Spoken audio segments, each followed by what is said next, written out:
అందరికీ నమస్కారం. నా పేరు ఎగుల శ్రీనివాసులు, వైఎస్ఆర్ కాంగ్రెస్ పార్టీ ఎస్సీ విభాగం రాష్ట్ర అధికార ప్రతినిధి. ఇవాళ ఆంధ్రప్రదేశ్ రాష్ట్రంలో కుట్రపూరితమైన ఆలోచన విధానంతో కుట్రలతో గద్దెనెక్కినటువంటి కూటమి ప్రభుత్వము, మరీ ముఖ్యంగా నారా చంద్రబాబు నాయుడు గారు మాట్లాడిన మాటలు, విధి విధానాలు. అయ్యా, నారా చంద్రబాబు నాయుడు గారు కాలం చాలా గొప్పది, అన్నిటికీ సమాధానం చెప్పి తీరుతుంది. దేశంలో ప్రతి ఒక్కరూ ఆంధ్రప్రదేశ్ రాష్ట్రం వైపు చూసే విధంగా జగన్మోహన్ రెడ్డి అన్న పాలన కొనసాగింది. అందులో భాగంగా సంక్షేమ పథకాలు విద్య, వైద్యం, వ్యవసాయ రంగంలోనూ అనేకంగా మార్పులు తీసుకొని ప్రతి ఒక్క సంక్షేమం అభివృద్ధి దిశగా తీసుకెళ్లినటువంటి వ్యక్తి ఒక జగన్మోహన్ రెడ్డి అన్న గారు. అది గుర్తించాలి మీరు. మరి జగన్మోహన్ రెడ్డి గారు తీసుకున్నటువంటి సంక్షేమ పథకాల కొనసాగిస్తూ వాటికి పేర్లు మారిస్తూ ఎక్కడ జగన్మోహన్ రెడ్డి అన్న సంక్షేమాలని ఆంధ్రప్రదేశ్ రాష్ట్ర ప్రజలు గుర్తిస్తారు అనే ఉద్దేశంగా జగన్మోహన్ రెడ్డి అన్న సంక్షేమ పథకాలను కొనసాగిస్తూ వాటికి పేర్లు మార్చడం, మీ కార్యకర్తలను బాగుపరచడం కోసమే పెట్టారు. ఆంధ్రప్రదేశ్ రాష్ట్రంలో ప్రజలకు ఉపయోగపడే విధంగా మీరు ఎక్కడ పాలన కొనసాగించడం లేదు. జగన్మోహన్ రెడ్డి అన్న పెట్టిన సంక్షేమ పథకాల్లో జగనన్న విద్యా దీవెన, జగనన్న వసతి దీవెన, విదేశీ విద్యా దీవెన, జగనన్న అమ్మఒడి, జగనన్న విద్యా కానుక, జగనన్న గోరుముద్ద, జగనన్న ఆనిముత్యాలు, నాడు నేడు, స్పందన, వైఎస్ఆర్ రైతు భరోసా, రైతుల గురించి ఆలోచించిన వ్యక్తి. అదేవిధంగా వైఎస్ఆర్ సున్నా వడ్డీ పంట రుణాలు, ఇలాంటివన్నీ మీరు మర్చిపోయారా? వైఎస్ పేరు మారుస్తూ చంద్రబాబు గారు అరాకొరా కొనసాగిస్తున్నాడు. అది కాక మీరు కొనసాగిస్తున్న విధానాలు, దీన్ని బట్టి ఎవరు విజనరీ, ఎవరు ఆంధ్రప్రదేశ్ రాష్ట్ర ప్రజల గురించి ఆలోచిస్తున్నారో ప్రత్యక్షంగా పరోక్షంగా కనపడుతూనే ఉంది నారా చంద్రబాబు నాయుడు గారు.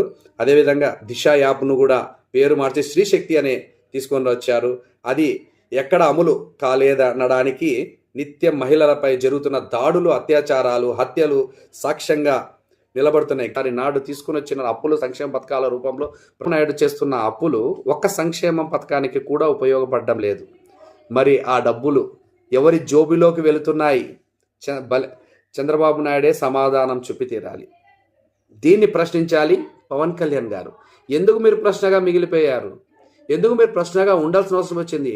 సుగాలి ప్రీతి అనే ఒక అమ్మాయి కర్నూలులో హత్యకు గురైతే వాటికి సంబంధించిన కేసును ఆమె శవ రాజకీయాలు చేయడానికి వేల మందిని మీసైన కార్యకర్తలను వేసుకొని వెళ్ళి కర్నూలులో లేని విధ్వంసాన్ని సృష్టించి అభం శుభం తెలియని ప్రీతి వాళ్ళ అమ్మను బయటికి తీసుకొని వచ్చి రాజకీయం కోసం, మీ స్వార్థ ఆలోచన విధానం కోసం, మీ పదవి ఆంక్ష కోసం శవరాజకీయాలు చేసినటువంటి పరిస్థితి నీది కాదా పవన్ కళ్యాణ్ గారు? మరి ఎక్కడికి పోయావు ఇవాళ?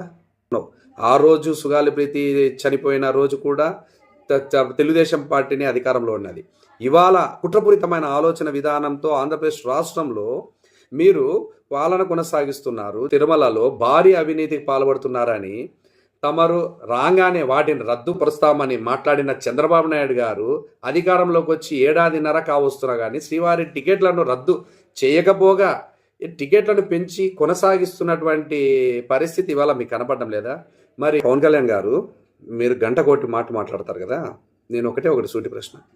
సినీ పరిశ్రమలో వారికి, ప్రేక్షకులకు ఇద్దరికి న్యాయం జరిగేలా, చిన్న పెద్ద అనేది లేకుండా సినిమా టికెట్ ఒకటే ఉండాలనే ఉద్దేశంతో 100 కోట్ల బడ్జెట్ దాటిన వారు వాటికి వారం రోజుల పాటు ప్రత్యేక ధరలు కల్పించాలని జగన్మోహన్ రెడ్డి గారు తీసుకున్న నిర్ణయాన్ని నాడు సినీ పరిశ్రమకు అన్యాయం జరుగుతుందని, వైఎస్ జగన్మోహన్ రెడ్డి కావాలని ఇలా చేస్తున్నాడని గొంతు చించుకొని అరిచిన పవన్ కళ్యాణ్ గారు, చంద్రబాబు నాయుడు గారు ఇవాళ ఎక్కడికి పోయారు? మీరు ఇప్పుడు చేస్తున్నది ఏమిటో మీరు ఒకసారి చెప్పండి. ప్రభుత్వ భూములను బినామీలకు దోచిపెట్టుతూ 99 పైసలకే వేల కోట్ల ఎకరాల భూమిని కట్టబెడుతున్నటువంటి దాఖలాలు, ప్రభుత్వ సంస్థలకు అందవలసినటువంటి ఆదాయాన్ని కోట్లలో తన వాళ్ళకు సంబంధించి, మీ వాళ్ళకు సంబంధించినటువంటి, మీ బినామీ పేర్లతో ఉన్నటువంటి సంస్థలకు సంబంధించినటువంటి వారికి ఎకరా భూమి 99 పైసలకు కేటాయిస్తున్నటువంటి పరిస్థితి మీది కాదా? ప్రభుత్వ ఆస్తులను దోచుకుంటున్నది మీరు కాదా? కుట్రపూరితమైన ఆలోచనతో మీరు కాదా? నారా చంద్రబాబు నాయుడు గారు, పవన్ కళ్యాణ్ గారు, మీకు కనిపించడం లేదా ఇప్పుడు ఇవన్నీ? ఒకసారి ఆత్మపరిశీలన చేసుకోండి అయ్యా. నాడు రహస్య జీవోలు ఇస్తున్నారని మాట్లాడిన పెద్ద మనుషులు ఇవాళ ఎక్కడ పోయినారు? మీరు చంద్రబాబు నాయుడు అధికారంలో ఉంటే ఒకలా, అధికారంలోకి లేకపోతే మరోలా వ్యవహరించడం ఆయనకే చెల్లుతుంది. ఇలాంటి వారికి ఒత్తాసు పలకడం పవన్ కళ్యాణ్కే చెందుతుంది. ఇది జగన్మోహన్ రెడ్డి అన్న పాలన ప్రజలకు ఎంత సస్యశ్యామలంగా ఉన్నది అనేది యావత్తు ఆంధ్రప్రదేశ్ రాష్ట్ర ప్రజలందరూ గుర్తిస్తున్నారు. అలాంటి గొప్ప నాయకుడు, అలాంటి గొప్ప ఆలోచన విధానాలు ఒక జగన్మోహన్ రెడ్డి గారే అని ప్రజలందరూ గుర్తించుతున్నారు. మీ పాలన, మీ తప్పుడు హామీలతో, మీరు తప్పుడు విధానాలతో, మీరు ప్రభుత్వం కొనసాగిస్తున్న పాలన కొనసాగిస్తున్న విధి విధానాలు ఆంధ్రప్రదేశ్ రాష్ట్ర ప్రజలందరూ గుర్తిస్తున్నారు. చంద్రబాబు నాయుడు గారు, జై జగన్, జై భీమ్. ఫాలో చేయొచ్చు కదా అండి ప్లీజ్.